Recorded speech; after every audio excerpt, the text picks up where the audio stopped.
Prions le Seigneur. Notre Seigneur et notre Dieu, tu nous as convoqués ce matin devant toi pour venir t'écouter.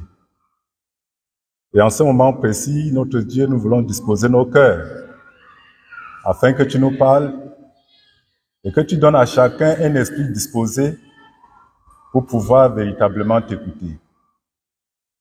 Nous sommes des pécheurs, nous sommes des personnes incapables de faire quoi que ce soit en ton nom. Mais Seigneur, tu nous fais grâce en ce jour particulier de porter ta parole.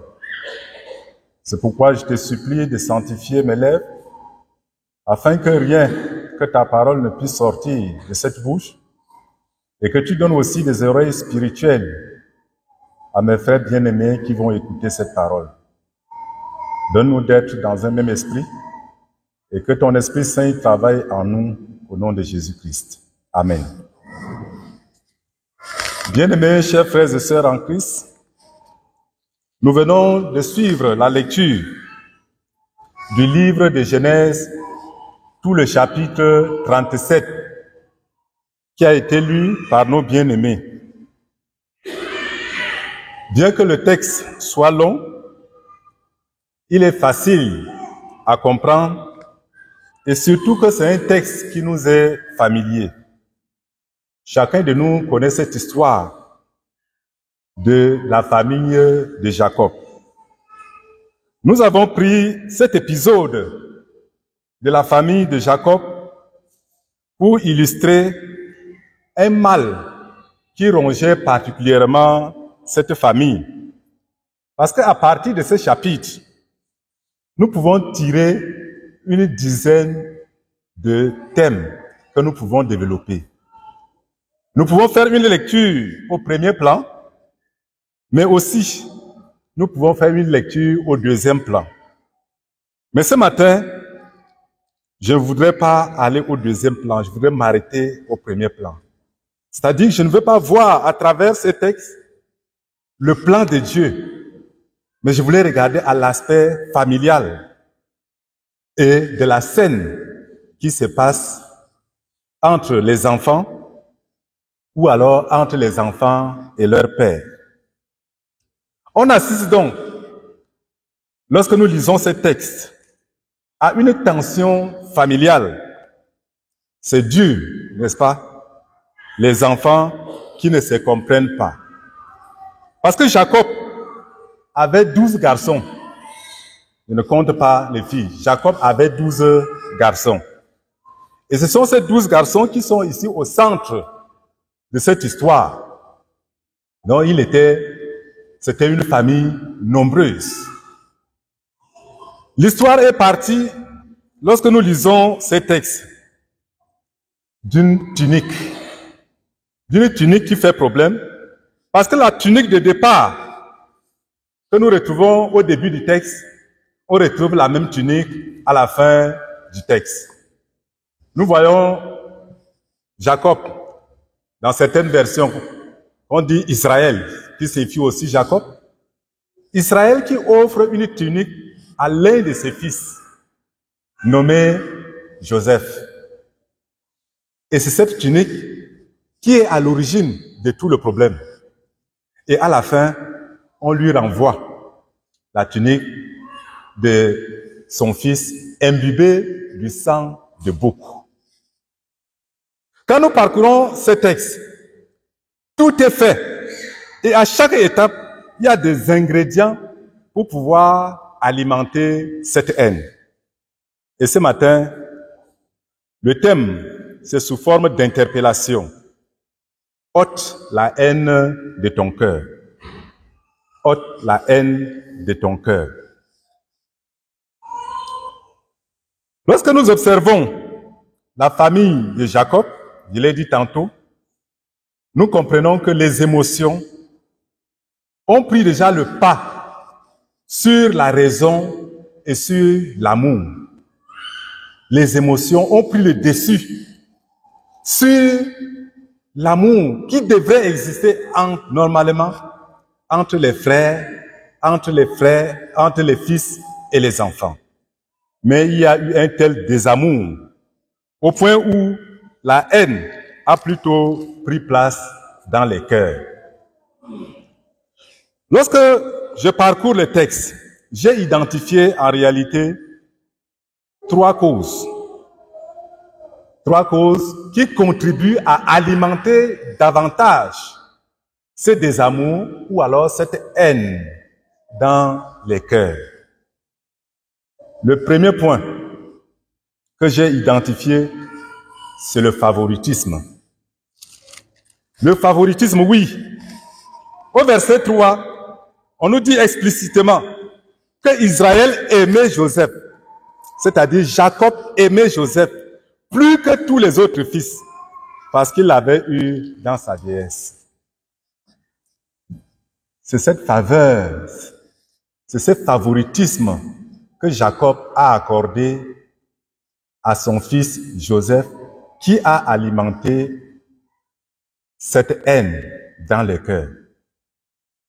Jacob a marqué une préférence sur son fils Joseph. C'est vrai qu'on nous dit ici un peu qu'il a eu ses fils dans sa jeunesse. Mais, dans sa vieillesse, autant pour moi. Mais,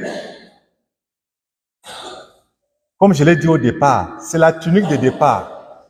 Il a fait cette tunique multicolore. La tunique devrait être très jolie à son fils. Mais surtout cette tunique, quand on creuse profondément, quand on fait des recherches, on nous dit que c'est une tunique à longue manche.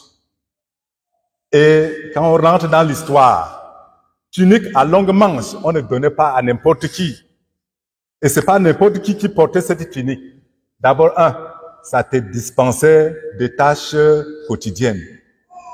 Vous voyez, au début, on disait que Joseph était en train de garder les troupeaux avec ses frères. Mais quand on lui fit cette tunique, lui n'est plus en train de garder les troupeaux. C'est après qu'on l'envoie vers les autres, les visiter comme un patron. Il était déjà dispensé. Quand tu portais ces vêtements, cela signifiait que tu n'avais plus besoin de travailler. Porter cette tunique signifie qu'il était déjà choisi comme héritier. Donc Joseph était déjà choisi comme héritier de Jacob. Quand tu portais cette tunique, c'était un signe de distinction. C'était une façon de te revêtir de l'autorité. Nous comprenons donc Jacob, en accordant cette faveur, ce favoritisme à son fils, l'avait déjà investi de l'autorité, l'avait déjà investi comme un successeur.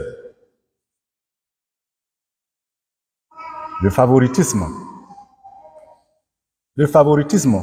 Vous ne pouvez pas savoir comment nos propres enfants sont sensibles au favoritisme que nous pouvons faire dans nos familles.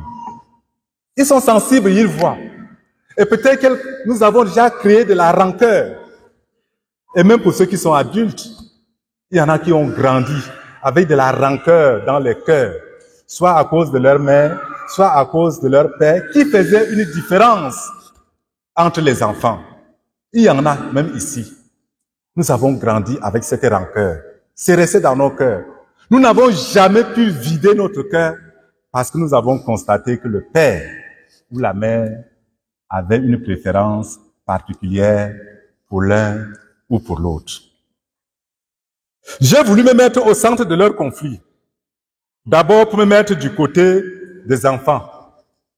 Quand je me mets du côté des enfants, je trouve quand même leur colère légitime.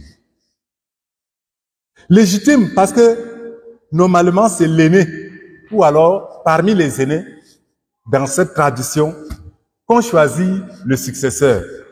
Mais d'où vient-il que on préfère ces petits enfants, eus dans la vieillesse de leur père, pour venir les déclasser, eux tous, et prendre leur autorité? On peut les comprendre. On a arraché leur droit d'aînesse. Et nous savons que Jacob,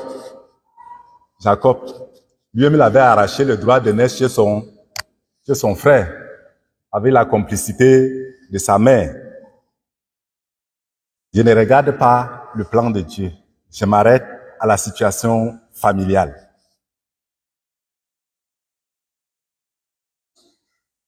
Bien aimé, je me mets aussi du côté de Jacob.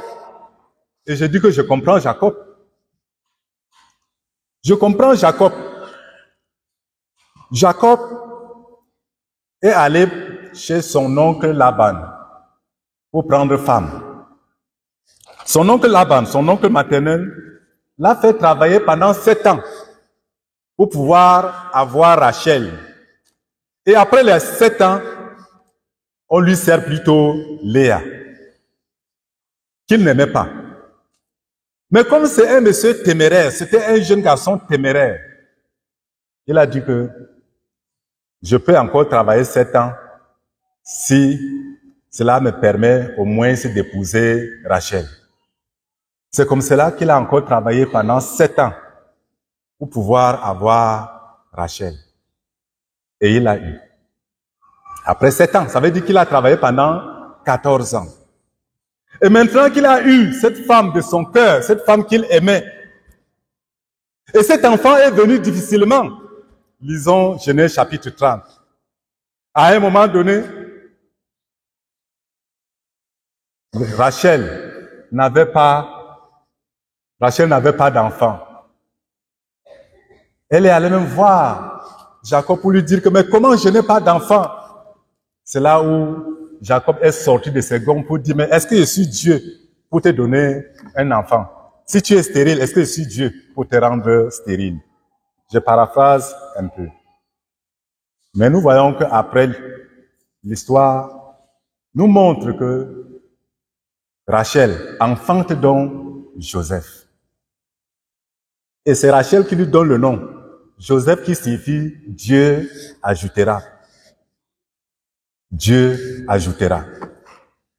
Par la suite, Rachel a eu un autre fils qui est Benjamin, mais elle est décédée à l'accouchement de Benjamin lorsqu'on lit la parole de Dieu. On peut donc comprendre pourquoi la parole de Dieu nous dit que Joseph était aimé particulièrement de son père Jacob, fils qu'il a eu dans la vieillesse.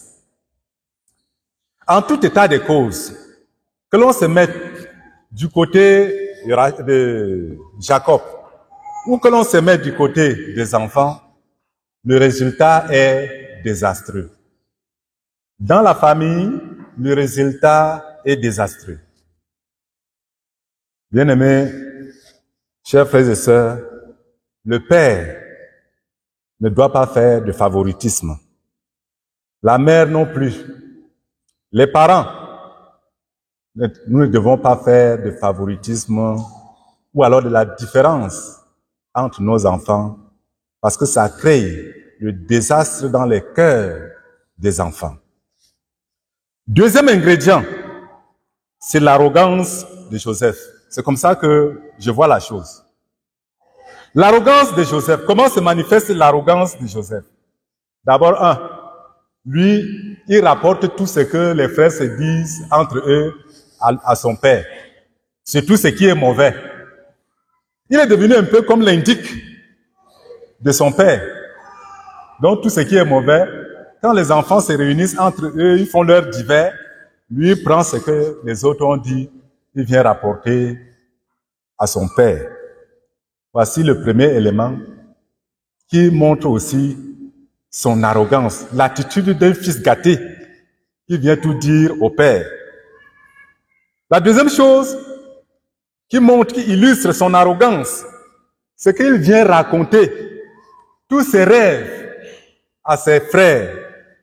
Et nous voyons que les rêves sont en sa faveur et il montre aussi la défaveur des autres.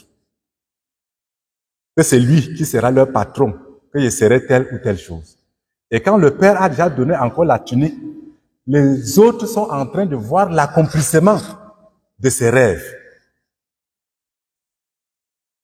Est-ce que Joseph se rendait compte de l'effet dévastateur quand il vient raconter ses rêves à ses frères? Mais tout cela ne faisait qu'attiser de la flamme de la rancœur, de la haine dans les cœurs de ses frères. L'arrogance, frère, l'arrogance, sœur, quel que soit le don que tu as reçu, quelle que soit la place que tu occupes dans une communauté, dans la famille, alors l'arrogance aussi est un élément qui alimente la haine. C'est le cas ici avec Joseph. C'est pour cela que l'apôtre Paul nous invite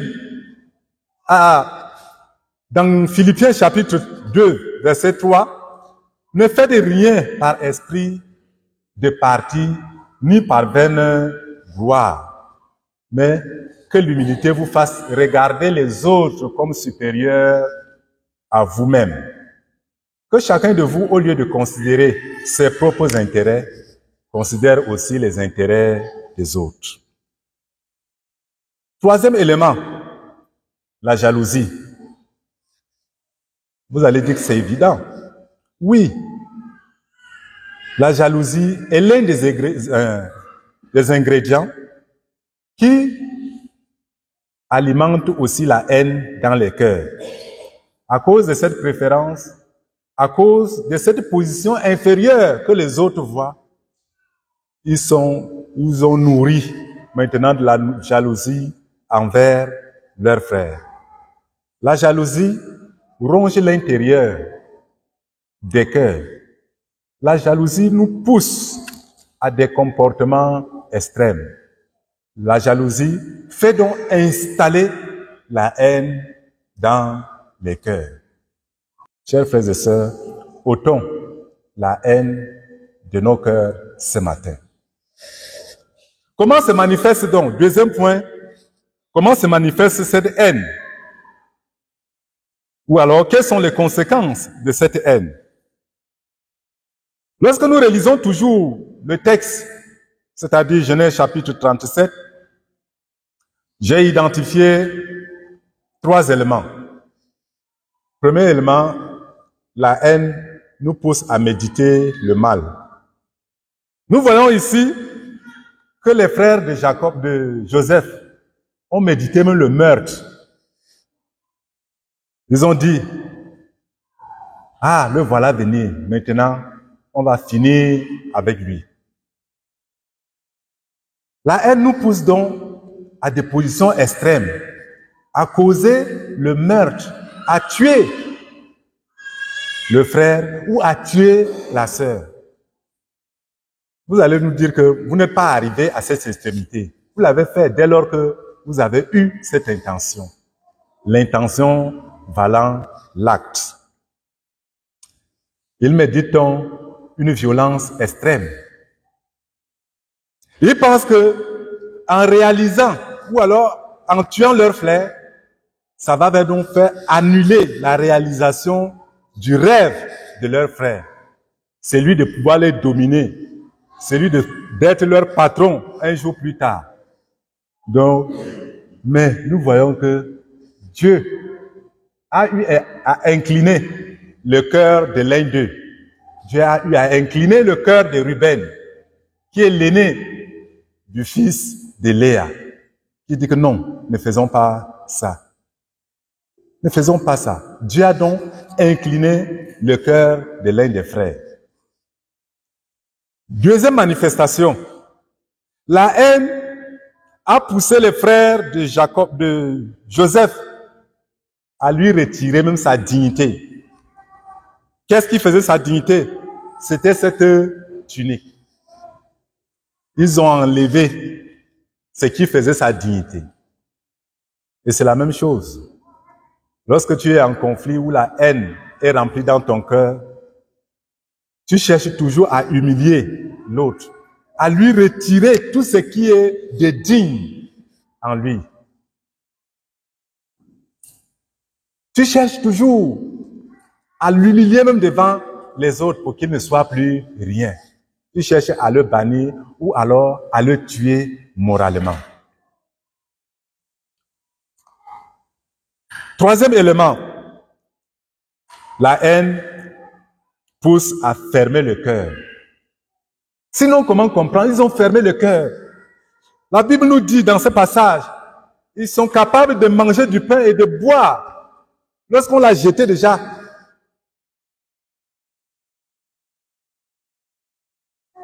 eux, ils sont revenus, ils sont restés pour manger et pour boire.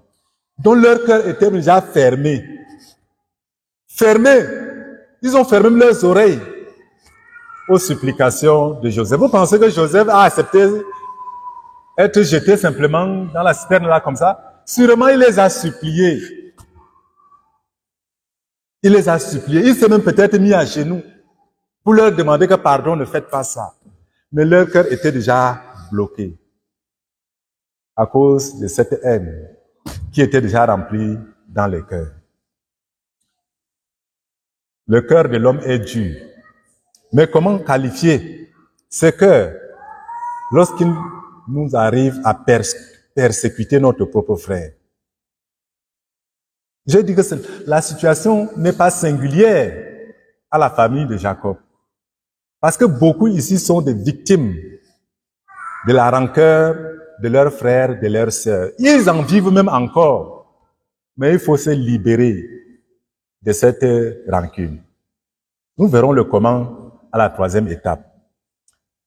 Quand j'analyse les attitudes des 11 enfants de Jacob face à Joseph, on peut les classifier en 3 groupes. On les classifie en 3 groupes. Les 11 enfants parce que Joseph, lui, n'est plus là. Il reste dans les 11. Il y a, le premier groupe est représenté par Ruben. Ruben, on remarque quand même que c'est le frère aîné. C'est le préfet fils de Léa, je l'ai dit tantôt. Et il veut sauver Joseph. Ça peut être par pitié ou alors par peur des conséquences qui peuvent arriver. Ruben, au moins, ne s'est pas laissé enfermer dans cette haine, dans la haine avec ses frères. Ruben a un peu résisté, je dis un peu, à l'envahissement et à la rancœur. Toutefois, peut-être qu'il a été un peu faible. Il n'a pas été ferme. Comme aîné, Ruben n'a pas été ferme. Mais on peut tout de même tirer la conclusion à ce niveau. On n'est pas obligé de suivre le groupe dans le mal ou dans la rancune dans une famille. On n'est pas obligé. On n'est pas obligé de suivre leur influence. On peut résister à l'influence des autres face à la haine, comme Ruben l'a fait. Deuxième groupe. Ce deuxième groupe est représenté par Judas. Judas a épargné Joseph par profit. Parce que c'est lui qui a fait de son frère un produit de business. C'est lui qui a proposé aux autres. Non, au lieu de le tuer là, vendons-le plus tôt. Et ils l'ont vendu à 20 pièces. Comme ils sont 10, parce que Ruben n'était pas là. On ne sait pas là où il était allé même. Ruben n'était pas là, ils étaient 10. Parce que la Bible nous dit que quand Ruben est revenu, il a trouvé que cette citerne était déjà vide. 20, ça veut dire, ça fait combien par personne? 2 pièces. Donc lui, il a voulu profiter de cette situation de haine qui est dans son cœur pour faire le business. Pour tirer un profit matériel de la vie de son frère. On peut, et ça existe. au milieu de nous. Nous faisons le commerce. La haine nous pousse à faire le commerce avec nos frères. Un commerce malsain. Parce que je peux lui mettre des embuscades pour pouvoir tirer profit par rapport à sa situation. Mais c'est malsain. Troisième groupe d'enfants, c'est les 9 autres. Eux, ils étaient tous d'accord à préparer une odieuse mise en scène. Et ils l'ont fait. Ils veulent, leur objectif, c'est de frapper le cœur de leur père. Pour qu'il soit touché au plus profond de lui. Ils veulent plutôt atteindre le cœur de leur père. Parce qu'au-delà de la profanation de cette tunique qu'on renvoie à son père, pour qu'il ait le cœur meurtri, ils ont aussi, c'est une façon de dire à leur père que tu as envoyé ton fils sans protecteur ou alors sans protection. Parce que pour partir de Hébron à Sichem, il fallait parcourir une vingtaine de kilomètres de brousse. Et Joseph était seul. C'est pourquoi on l'a envoyé qu'un animal sauvage l'a tué. Cela montre que c'était pour surcharger encore davantage leur père, pour dire que voilà, c'est ton imprudence d'avoir envoyé ton fils sans protection. Et Jacob a vécu cette situation pendant 22 ans. Parce que c'est 22 années plus tard qu'il va se rendre compte, en allant en Égypte, lorsqu'il y a eu la famine, que son fils Joseph n'était pas mort. Les fils de Jacob, bien-aimés, que faire? Eux, ils ont atteint le fond de l'abjection. Ils ont atteint le fond de ce qu'il ne faut pas faire. Mais Dieu, dans sa miséricorde, va agir. Dieu va agir plus tard. Dieu va agir au travers d'eux par un travail patient, par un travail de discipline. Dieu va travailler au travers d'eux en les amenant plus tard à une confession totale. Ils vont se confesser et demander pardon à leurs frères qu'ils ont eu avant. Ils vont confesser leurs fautes et c'est après cette confession qu'ils auront de la libération face à cette haine. C'est après cela qu'ils auront de la restauration. Comme dans ce récit, cette parole nous parle aussi. Cette parole s'adresse à nous, bien-aimés chers frères et sœurs. Regardons à nos vies et voyons combien les frères et les sœurs s'enferment dans la haine. Regardons à nos vies pour voir combien toi et moi, nous nous enfermons dans la rancœur. Et cela dure. Combien de frères de sang, combien de frères dans la foi ne peuvent plus se parler amicalement ou alors se parler fraternellement. Nous vivons une telle animosité dans nos familles. Nous vivons une telle animosité souvent dans nos communautés. Mais le Seigneur, ce matin, nous appelle à la restauration du cœur. Il veut faire un travail de discipline et un travail de restauration avec toi. Complètement enfermés, nous ne pouvons pas ouvrir le dossier facilement. Le dossier de la haine ne s'ouvre pas facilement. Il est facile à être alimenté, mais très difficile à fermer la parenthèse de la haine.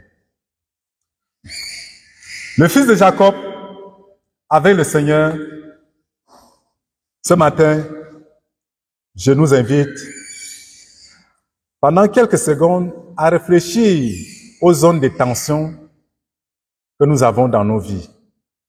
Quelles sont les zones de tension que nous avons dans nos vies?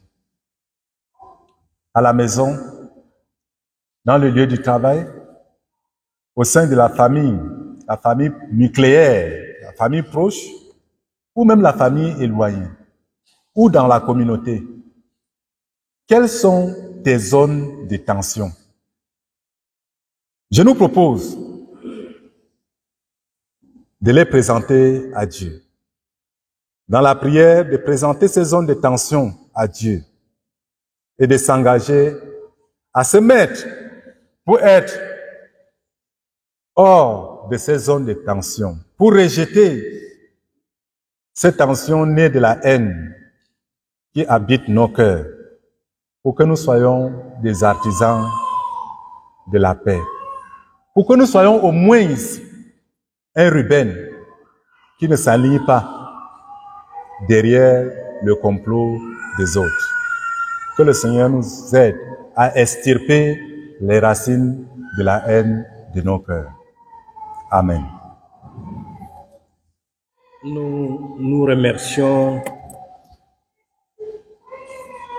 le Seigneur d'avoir mis dans le cœur de notre frère en ce jour de nous parler de la haine. La haine qui détruit beaucoup de vies et beaucoup de cœurs. Je me suis souvent demandé si j'étais à la place de Joseph, qu'est-ce que j'allais faire? Si toi, tu étais à la place de Joseph, quelle attitude? 22 ans après, Joseph réussit à rencontrer ses frères pour leur parler. Certainement, chacun parmi nous garde dans son cœur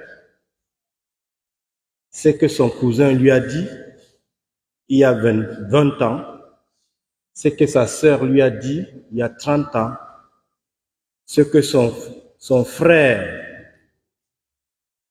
son oncle, sa marâtre lui a dit il y a 15 ans. Je me suis aussi souvent demandé comment est-ce que Joseph a vécu avec cette haine dans son cœur. Il devrait certainement mourir de stress.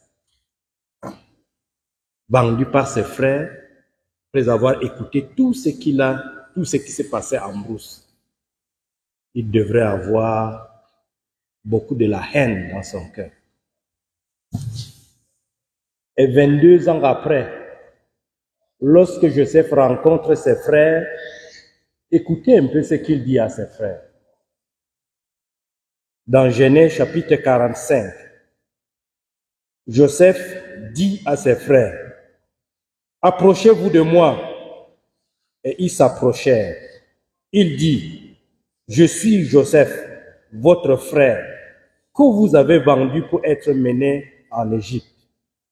Maintenant, ne vous affligez pas et ne soyez pas fâchés de m'avoir vendu pour être conduit ici, car c'est pour vous sauver la vie que Dieu m'a envoyé devant vous.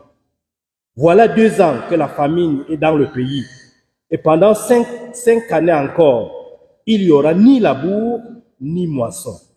Dieu m'a envoyé devant vous pour vous faire subsister dans le pays et pour vous faire vivre par une grande délivrance. Ce n'est pas vous qui m'avez envoyé ici, mais c'est Dieu qui m'a établi père de Pharaon, maître de toute sa maison et gouverneur de tout le pays d'Égypte. Voilà ce que quelqu'un qui a été vendu par ses frères 22 ans plus tard peut dire aux mêmes personnes.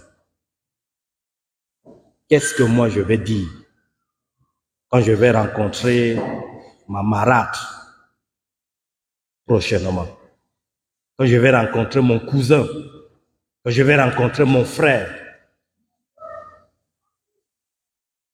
La haine n'a pas de place. La paix doit remplacer cette haine-là. Je voudrais que nous continuions à méditer tout au long de la semaine, voire même lire toute l'histoire, pour que nous comprenions que toute chose qui arrive dans notre vie, le messager a bien fait de souligner qu'il ne veut pas aller au second plan. Peut-être que toute la semaine, nous allons continuer à aller au second plan. pour voir qu'est-ce que Dieu avait prévu. Pourquoi Joseph est passé par toutes ces tribulations. Et pourquoi moi aussi, je dois passer par toutes ces tribulations. Quelqu'un a dit que Dieu peut vous envoyer dans le désert pendant 40 ans, parce que dans 40 ans, des hommes et des femmes auront besoin de votre expérience. Dieu a eu besoin de l'expérience de Joseph. Dieu aura certainement besoin de tes expériences, de l'expérience de chacun de nous. Je voudrais laisser la parole à qui voudrait prendre pour exprimer peut-être comme Joseph, pas peut-être par les mêmes mots que Joseph. La parole m'a bousculé sur ma position par rapport à ce que j'avais retenu depuis mon enfance.